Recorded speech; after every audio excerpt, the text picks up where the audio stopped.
Good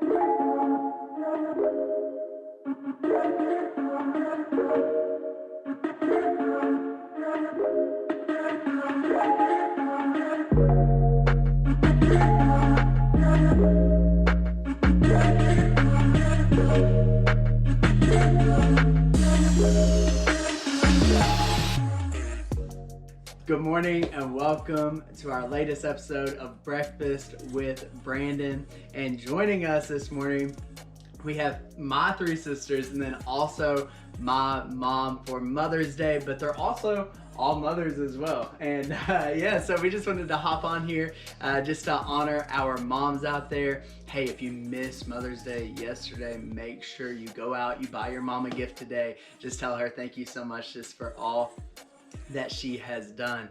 But today, man, we've enjoyed some good breakfast that Dad made. It was a good time here with the Sparks family. And but now we're gonna jump in and maybe answer some questions and have a little bit of fun all at the same time. But before we do that, I'm gonna have you all introduce yourselves because they all want to know who you are. So I'm gonna start right here with my oldest sister. The oldest and the best. I'm Brooke, and I'm Brandon's oldest sister. I have three daughters, Farley, Nevaeh, and McCartney, and I'm married to Roger. So yeah, so there's Brooke, and then right here we got Brandy. I am the mother of one, Madison. She's 20 years old. I'm married to Matt, and I'm definitely the favorite. And then right here who we got? I am Brandon's baby sister, and I'm a mother of two boys, Cruz and Beckham. They are 7 and 3, and I'm married to Corey. There we go. And then last but not least, and you all may have seen her on an earlier video that we did. If you haven't seen it, check out Breakfast with Brandon. I had some special guests on there. I had my mom and dad on there. But if you haven't met her yet, I'm Angie. I'm the mom of all of these kids here and married to Keith. That's right. And man, honestly, she is the best mom in the world. And I'm telling you, all my sisters as well. I look up to them so much, honestly, just as people, as followers of Christ, but also just the way they raise their children and are there for them. And you all do an amazing job. So thank you all so much just for everything that you do for me, but also your kids. And I promise that you all raising them in church that will change their life forever. It really will, and leave a lifelong impact. But we're gonna jump in, have some fun, answer some questions. Not all of y'all have to answer, but y'all can chime in. So I'm gonna let it just free flow. You all just go as you please. But the very first question I have is, what is one of your all's favorite parts about being a mom? It's one of your all's favorite parts. I'm gonna go first because I have thought about this and so many different things that jump out at me. But one of my favorite things is when I'm sitting in church and I look down the row and every one of my kids are sitting beside of me with their kids, and that makes me the happiest mom in the world. That's awesome. What about y'all? Y'all have anything to chime in with, or is that one of those things? My favorite thing about being a mom is probably having a best friend. You know, she's always going to be there. I'm always going to be there for her. So that's really my favorite thing about being a mom. That's good. Probably mine would be just seeing them as just little individual people and who they're becoming. I mean, it's just neat. All three of my girls are very different, and they just, it's fun to watch. Like people say, literally they grow up overnight, and it really does seem like that they do. You wake up one day and they're doing something new or saying something new, just new experiences and just growing every day. It's probably my favorite part. That's awesome. Bree, you have anything? I would probably have to say it's the unconditional love that my boys give to me. I have two mama's boys for sure, and there is never a day that goes by that I don't feel loved by them, no matter what. Even if I think that I have failed as a mommy, they always tell me, we had the best day ever, we love you, Mom, and I love that about being a mommy. That's awesome. That's so good. And so now on to our second question, a little bit more fun. what are some funny stories that you all may have about your kids? What are some funny stories? I want to go first on this one. I want to start with Brandon. Brandon always has to be so perfect. His clothes, his shoes, his hair, everything. And I didn't want to warn Brandon about telling this story, but his team, Rose Hill, actually played a ball game over at Moorhead when he was in high school. And his coach came running out of the stands as he was warming up, and he said, hold it, we all have to stop here. And I was like, what is it? And Brandon was out in the middle of the floor playing the ball game with his uniform on backwards. So it was the best story ever. It was a new trend I was trying to say. That's all it was. And Brittany, we were at a church years ago when she was probably 6 or 7 years old, and they were voting in a new pastor or voting out a new pastor, and they told everyone to bow their heads and don't, nobody look around, and they were going to take a vote. And so as soon as they were finished with the vote, Brittany raised her head and said, do you all want to know who voted him out? I was peeking, and I know, and told the church who voted the pastor. Let's see, Brandy, let's see, what was the one I had for Brandy? We have many. She drove her Mustang downtown and came home, and it was wrecked really bad. And she said, Mom, I was in the store and somebody did a hit and run, and she said they have tore my car all to pieces. And so me and Keith said, well, we'll just take a drive down there and look and see, but it was so because the paint looked like it came off of the car wash downtown. So we went downtown, and sure enough, there was blue paint all over the car wash that Brandy had hit. And Brooke has too many to even tell, but I'm going to get back on Brooke, so I'm going to save it for last. All right. I was definitely lying about being the favorite child. All right. Anybody else have a funny story real quick? I've got one. Nevaeh is the comedian of our family, but this one was kind of on me when my two youngest, Nevaeh and McCartney, they're so competitive, and Nevaeh had pulled a tooth, and McCartney, she said, well, I'm gonna pull one too, because they knew they would get tooth fairy money. Well, so they both pulled a tooth, and I had already put the $10 underneath Nevaeh's pillow, and so real late at night I'd laid down and I jumped up, and I thought, oh no, I forgot to put the money under McCartney's pillow. So I ran and I got in Roger's wallet real quick, and it was dark. And I just grabbed a 10 real fast, and I ran upstairs and slid it under her pillow and back down. So the next morning, Nevaeh comes down and she's so excited, and she says, I got, $10 and I know what I'm gonna buy. And there came McCartney, and she was kind of in a bad mood. And I said, check under your pillow, you probably got something too. And she came down, and I said, open it up, see if you got 10 too. And she opened it up, and she said, I got 100. And I had thought I put the 10, but I had got 100. And it ended up in me having to spill the beans about the tooth fairy. I'm hoping you already know that it's not real. That's so good. But Santa is. For real. But any other funny stories?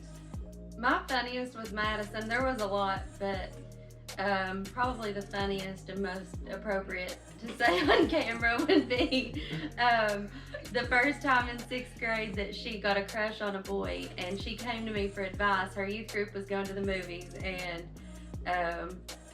she said, Mom, I really like this boy. How can I get him to like me back? And I said, well, Madison, just make him notice you, do something to get his attention and make him notice you. Just be yourself and have fun. And she said, okay. Well, her youth group went to the movies. I forget the movie, but they went and seen, it was a serious, Christian movie. And she came back and she said, "Mom, I did it. I got him to notice me." And I said, "Oh, really? You know how?" I was excited. She said, "I went in the front of the theater and I did the worm in front of the whole movies." Oh my God. I guarantee you got his attention.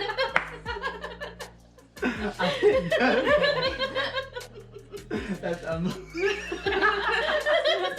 did the worm. Oh man. That's funny. I hooked him. I did the worm. He's fine. Oh yeah. You get it? I rolled him in. A worm. I got it. I'm the one that got it. Brett. Well, my boys are definitely little comedians.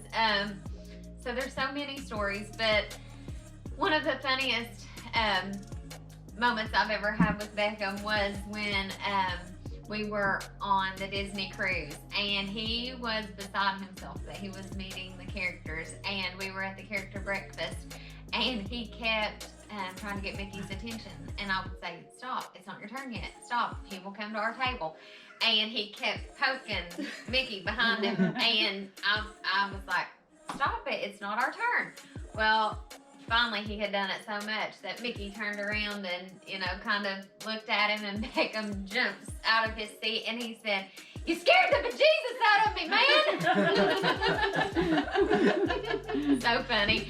And then Cruz, oh gosh, he has the best sense of humor, and his mamaw was babysitting him when he was 3 years old, and his mamaw's a little bit of a pushover. She just pretty much does whatever he tells her, and so he had this plan that he was gonna trick his mamaw, and he took her out to the chicken pen, and he told her to go in and feed the chickens, and he would wait outside, and she went in and he locked the door and he locked her in the chicken pen for a good little while that day.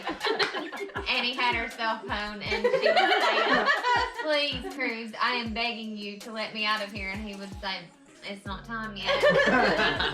And he kept her in there for a good while. That's hilarious. That's so good.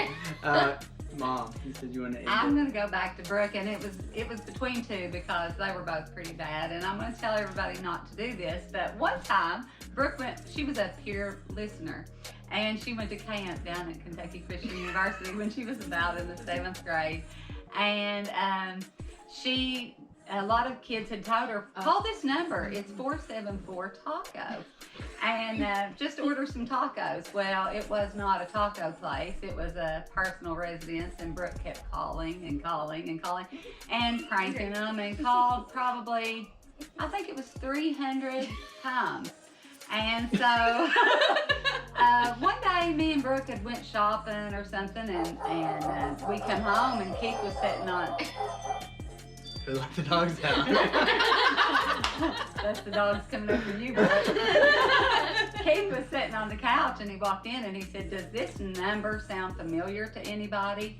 474-TACO?" And Brooke said, "Oh yeah, that's me." She said, "I called and ordered a bunch of tacos, just kidding with them, Well, the police had been to the house, and Keith had to go to court. Brooke was in trouble.